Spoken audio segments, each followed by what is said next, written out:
semakin besar ambisi kita, semakin tinggi target yang kita mau capai. Ya, sering kali orang ilmu manajemen bilang nomor 1 dan 2 dan 3 adalah komunikasi. Ya kan, jadi kemampuan berkomunikasi itu luar biasa. Jadi ada satu, maaf dikit lagi saya kembalikan ke Pak Anies, tapi ada satu profesor di MIT kalau nggak salah ya. Jadi dia bilang sukses karir itu akan ditentukan oleh 3 faktor ya. Seberapa pandai Anda bicara, seberapa pandai Anda menulis, kemudian baru seberapa pandai Anda berpikir ya. Karena kegiatan manusia, apakah bisnis, apakah di luar bisnis ya, pemerintahan ya, yang menjadi medium interaksi kan bicara ya. Jadi orang hanya bisa pertama menilai dari kecanggihan berbicara, berkomunikasi ya. Nggak ada gunanya punya ide yang cemerlang kalau tidak bisa dikomunikasikan dengan baik ya, yang meyakinkan. Nah, itu interaksi kita banyak kan verbal. Kedua, interaksi melalui tertulis, ya kan? Nggak ada gunanya punya ide yang paling cemerlang kalau tidak bisa dikomunikasikan secara tertulis dengan baik gitu ya. Baru intelek dan kualitas pemikiran ya, karena sekali lagi nggak ada gunanya kalau hanya di kepala ya, harus bisa dikomunikasikan. Nerusin aja yang saya bilang Tom tadi, kan dia tanya sukses nih. Jadi seringkali sukses apa sih disebut sukses itu? Mungkin sukses itu salah satunya adalah berhasil meraih yang direncanakan. Nah, itu sukses. Kalau tidak direncanakan berarti bukan sukses, kira-kira gitu. Jadi menang lotre itu bukan sukses tuh. Kalau kaya karena lotre bukan sukses. Tapi kalau merencanakan, lalu kemudian diusahakan, ada kerja keras dan tercapai, nah itu sukses. Nah, kemudian nerusin yang sampaikan Tom tadi. Jadi bagi saya, kita, Tom dan lain-lain, yang penting itu tadi disampaikan, membuat kita ini punya kesiapan. Apa sih kesiapan itu? Punya kompetensi yang tadi disebutkan, punya skill, punya karakter. Jadi ada karakternya. Karakternya apa? Karakter kerja keras, kerja tuntas, ulet, tangguh. Itu karakter kinerja. Lalu karakter moral. Apa karakter moralnya? Jujur, berintegritas, rendah hati, menghormati orang. Itu karakter moralnya. Punya kompetensi, punya skill. Itu unsur kesiapan. Lalu ada satu lagi disebut kesempatan.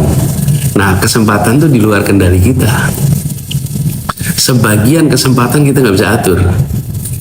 Kalau kesempatan itu terbuka di depan kita, tapi kita tidak punya kesiapan, maka nggak jadi sebuah peluang yang bisa dimanfaatkan. Karena kita tidak punya kesiapan. Di sisi lain, kalau punya kesiapan nggak ketemu kesempatan, nah itu bisa bikin frustasi juga tuh. Tapi begitu kita punya kesiapan, begitu ada kesempatan terbuka. Terus tadi ada yang tanya di situ, saya lupa tadi namanya siapa. Karena kan Tom cerita soal trust. Dia tanya, how to build trust. Trust itu kalau boleh saya komentar, minimal unsurnya ada 3. Apa yang membuat seseorang itu dipercaya? Nomor 1, dia punya kompetensi. Kalau tidak punya kompetensi, nggak dipercaya. Misalnya nih, ada yang mau datang ke saya, atau gini, Tom saya boleh gak pinjam mobilnya? Saya ngomong ke Tom, Tom pasti tanya, Anies bisa nyetir nggak? Udah berapa tahun nyetirnya? Ya, punya SIM nggak? Bisa nyetir nggak? Nomor 1 ditanya kompetensi, saya kompeten nggak? Kalau saya nggak punya kompetensi, dia nggak akan percayakan itu kuncinya ke saya, karena saya nggak punya kompetensi. Jadi nomor 1 untuk bisa dapat trust harus ada kompetensi. Terus yang kedua, yang buat orang itu dipercaya apa? Kalau berintegritas, integrity.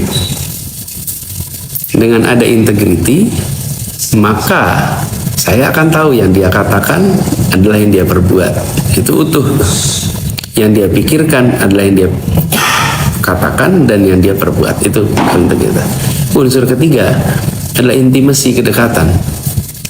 Kalau kalau kompeten, berintegritas, nggak ada kedekatan, bangun trust itu sulit. Nah, jadi 3 pembentuknya: kompetensi, integritas, sama kedekatan. Lalu apa yang membuat trust itu turun? Yang buat trust itu turun apa? Self interest. Self interest. Jadi kalau punya self interest, itu pasti akan ngalamin masalah tuh. Karena self interest itu yang mengurangi. Jadi kalau saya buatkan rumus nih, buat rumus ya, itu kompetensi tambah integritas tambah kedekatan, kemudian minus self interest atau selfish, kepentingan pribadi. Nah, so ini true. saya tulis di kertas nih. Mudah-mudahan kebaca. Ini gimana bacanya? Ya, gini. Jadi trust itu sama dengan kompetensi plus kompetensi plus integritas plus kedekatan minus self interest. Nah, kalau orang self interestnya besar sekali, maka nilai trustnya tuh tergerus. Kompetensinya tinggi, integritasnya tinggi, kedekatannya, tapi self interestnya tinggi, turun tuh angkanya. Tapi 0 juga nggak mungkin, self interest itu 0. Berseimbang aja. Nah, self interest itu harus bisa sejalan dengan public interest. Kalau self interest sejalan public interest, maka gitu. Jadi ini kira-kira pembahasan soal trust dan pembahasan soal sukses. Teman-teman, udah malam. Kita bisa ngobrol terus pasti. Kita bisa terusin sampai malam. Tapi besok kita harus ada kegiatan. Saya besok berangkat ke Jogja. Jam 6 pagi akan berangkat. Dan ini masih ada 1 pertemuan malam ini. Jadi masih ada 1 pertemuan lagi, baru besok pagi berangkat ke Jogja. Doakan agar semuanya lancar. Dan sebelum kita akhiri, mungkin Tom, do you wanna say a few words, last remark before we ended our live session at TikTok? Ya, terima kasih semua pertanyaan-pertanyaannya, teman-teman juga waktunya, perhatiannya, kita sudah memasuki periode kampanye terbuka, ya, dan kayaknya debat cawapres makin seru ya, makin intens, makin seru. Dan cuma tinggal 1 debat lagi ya, yang terakhir. Jadi kayaknya udah saatnya ya bersiap-siap untuk memproses semua yang kita saksikan dalam kampanye dan dalam proses pemilu. Dan semakin dekat ya saatnya untuk menentukan pilihan. Masih ada waktu, tapi ya, terima kasih atas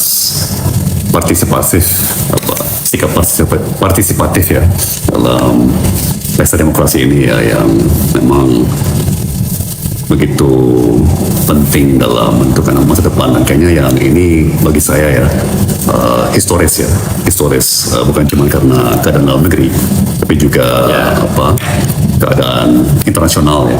Ini memang tahun-tahun yang begitu menentukan dari berbagai sisi, mulai dari krisis iklim sampai kondisi geopolitik.